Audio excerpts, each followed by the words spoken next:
Hi guys! Kamusta kayong lahat? So sa video na ito, i-share ko sa inyo kung paano ba mag-edit ng inyong mga video gamit ang InShot na apps. At gagawa rin tayo guys ng tutorial kung paano ba gamitin ang InShot, kung paano ba mag-edit ng inyong mga videos gamit ang InShot na apps. At gagawa tayo ng by episode, kagaya din sa CapCut na ginawa ko na tutorial by episode kasi kapag gagawa tayo ng isang video, so napakahaba. So may nag-request din sa akin guys na bago kong subscriber kung paano ba mag-edit ng mga videos sa InShot by episode. So, i-share ko sa inyo guys ang mga importanteng tools na gamit sa pag-i-edit ng inyong mga videos. Hi guys! Welcome back to my channel. Kung bago lang kayo sa channel ko, ako nga pala si Annalyn Tapa. Welcome kayong lahat. At kung hindi pa kayo nakapag-subscribe, i-click nyo lang subscribe button sa baba at pakiclick nyo na rin ang bell notification para ma-notify kayo sa lahat ng mga videos na i-upload ko. Nag-upload ako guys ng mga video tips, video tutorial, nang sa ganun ay ma-share ko ang kaalaman ko sa kapwa ko YouTubers, lalong-lalo na sa mga new YouTubers na nagsisimula pa lang gumawa ng kanilang channel. Guys, bago tayo guys mag-start sa ating tutorial, so binabati ko at nagpapasalamat ako sa lahat ng mga subscriber ko na patuloy na nanonood ng mga videos ko at tumatangkilik sa aking mga video tips at video tutorial. Happy New Year guys sa inyong lahat at thank you so much at good luck sa ating mga YouTube channel ngayong 2024. Ay guys, sa video na ito, i-share ko sa inyo ang continuation ng pag-i-edit natin ng video. At ang gamit naman natin dito is InShot. So today is mag-focus tayo sa kung paano ba maglagay ng background music or music sa ating mga video gamit ang InShot. So napakaganda ng apps na InShot guys. Napakadaling gamitin, lalo na sa mga baguhan. So hindi pa nakaalam ng InShot, ito yung itsura niya. Ayan siya guys. Pwede siya sa Android, pwede siya sa iPhone. Ang gamit ko always is Android. So kapag na-install nyo ng InShot, mag-start na tayo. So mag-back lang ako guys. So pag na-click nyo ng InShot guys, ito yung itsura niya. Mayroong video, may photo, may collage. Then i-click na din ang video dahil sa mag-i-edit tayo ng video. Then yung project, nakita nyo yung green. Then pupunta tayo sa ating gallery, may dito sa photos, video. So dito tayo sa video. Then maghanap lang ako dito guys ng video na halimbawa ko sa inyo, nalagyan natin ng music. Then, halimbawa ito yung nag-travel kami. Ayan, sa Dubai. Dubai cruise ship. Check nyo lang. So ito guys, may nasagip ako ditong original na audio.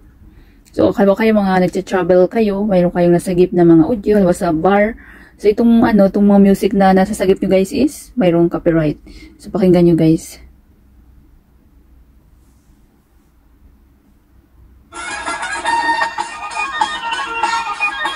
Ayan. So huwag na patagalin, baka makapiright tayo. So mayroong audio yan. Pero kapag gusto nyo i-monetize yung mga YouTube channel, so dapat gagamit tayo ng mga music na walang copyright. So, paano ba natanggalin muna natin yung original na audio na may copyright? So, i-click yung ating video. Hanapin natin ang volume. Ayan. Then, i-zero natin, guys. Ayan. Na-mute na siya kumbaga. Ayan. Diba? Wala nang sound. Then, mag-add na tayo ng ating music na walang copyright. Halimbawa, may nga na-download kayo mga music na walang copyright. Then, i-click natin itong music. Music. So, dito sa guys, sa InShot, mayroon ding mga music dito, pero na-try ko yung iba, mayroong copyright. Ang iba, lalo na ito guys, wala siyang copyright. Na-try ko na ito guys, itong Exxon.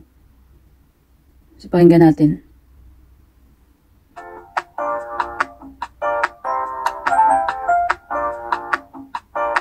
Itong views.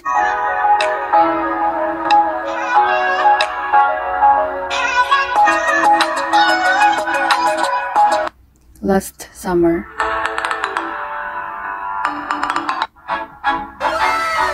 Voyage. So, super dami dito, guys. At, halimbawa, ito gamitin. Mas bet ko to. Views. So, nakikita nyo, guys. Ito, please be sure to add the following info to the description of the video when you share public.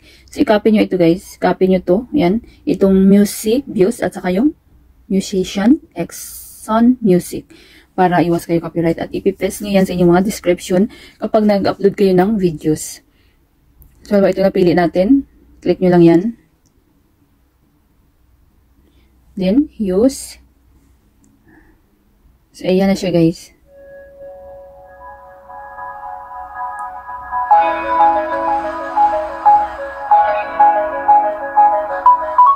Di ba may music na yung ating video? So kung gusto nyo pang palakasan, click nyo yan, then volume.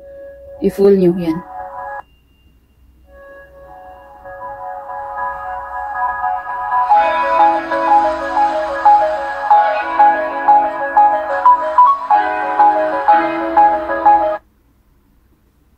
Then, yung mga tanong pa ng viewers, halimbawa yung video natin mahaba, ang music is maikli lang.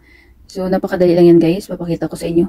So, yung ating video is nasa 6 minutes, yung music is nasa, ano lang siya, 2 minutes. Ano bang dapat natin gawin? Oh, so, ito guys, kaya dito, nakikita nyo ba? Ayan, so ito yung lavender, violet, ito yung music, tapos yung video natin, ano na diba? Ito, so, pagdating dito, wala ng music, ayan. So, ano bang gawin natin? Ito guys, i-click lang natin, then hanapin natin ang duplicate. Ayan. So, duplicate lang natin hanggang magpantay yung ating video yung ating music sa video din. So, sabay sila dapat, diba? So, lumapas siya. So, split lang natin, then delete. So, ayan. May music na yung hanggang dulo.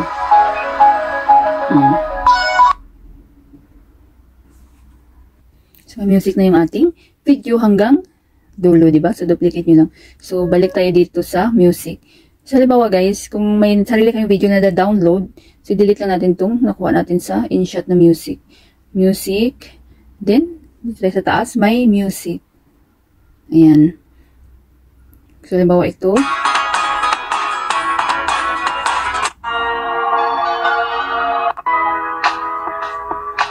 Halimbawa ito yan guys. Yan yung na-download kung walang copyright.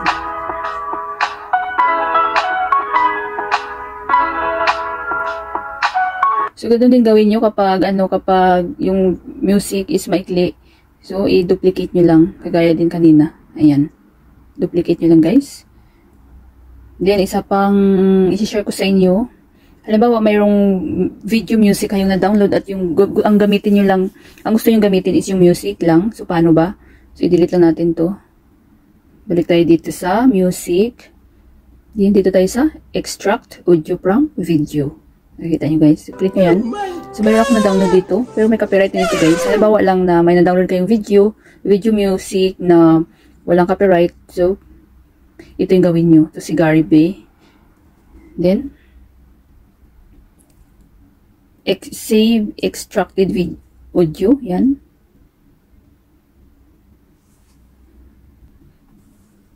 Then, rename. So, try natin lagyan ng Gary B.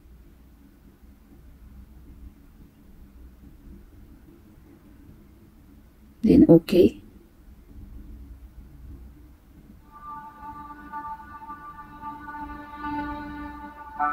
Yan. Favorite song ko kasi siya, guys. Then, check lang natin. Then, maglo-loading yan siya, guys. Kapag makomplete na, pwede nyo nang gamitin yung music galing dito sa na-extract natin na video, na audio. So, ayan, na successful na siya, guys. Oh my God! Wow! Ayan. So, baka makapiright tayo. So, napakadali lang guys. Maglagay ng music dito sa InShot. So, yun lang gawin nyo guys. Kung gusto nyo, mayroon kayong music video na download na walang copyright. So, ganun lang gawin nyo. So, depende sa inyo kung saan yung pinaka-bet yung ano. Pero mag-ingat kayo dito sa mga music sa InShot kasi mayroong mga copyright dito guys. So, mas okay yung may na-download kayong sarili nyong music dito sa My Music. Ayan. So, pag okay na kayo, na-edit nyo na, may music na yung video, then, isi-save na natin. Ayan. So, sa akin, hindi ko na siya isi-save, guys. So, wag na kayong pumindot dyan. Ito lang ang ano nyo, piliin yung save. Then, automatic na masisave sa inyong mga gallery.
Sana guys may natutunan kayo sa video tutorial ko na ito at maraming salamat sa panonood. Kung meron kayong mga question, suggestion, and request, just leave a comment down below. At huwag niyo kalimutan mag-like, share, comment, at kung hindi pa kayo nakapag-subscribe, i-click niyo lang ang subscribe button sa baba at pakiclick niyo na rin ang bell notification para ma-notify kayo sa lahat ng mga videos na i-upload ko. Always be happy guys, be positive, avoid nega. See you next time!